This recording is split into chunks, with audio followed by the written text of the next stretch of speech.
We are going to see how to create a simple cube inside Fusion 360.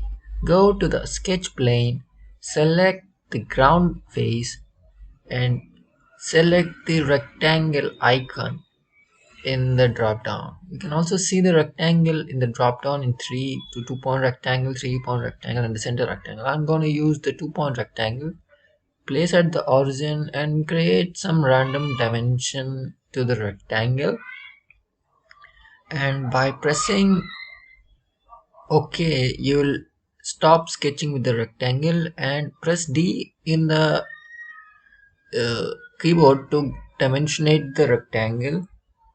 Give some random dimension. So we are taking a cube, so both dimensions has to be equal. Finish the sketch to get out of the sketching plane and get into the extrude. So press extrude and pull it outside. Here in the extrude options, you will see plenty of options starting from one side, profile, direction, extent type and distance. So I'm gonna use two. If you want two side, you can select and drag with the handlebars. You can give two different dimensions to both different sides. And if you are not interested in that, you can use the symmetric, where it will be taking either the half or the full length. And here you can see you need to just modify one side to equally modify the other side. So here you can see the half length and the full length.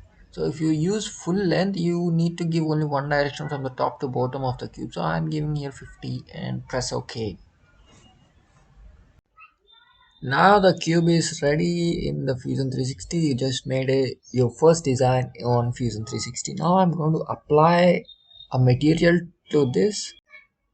To apply a material, just needs to click A on the keyboard and you will have the drop down and appearance menu like this. You can select from various types of materials. I'm selecting a stainless steel in this case.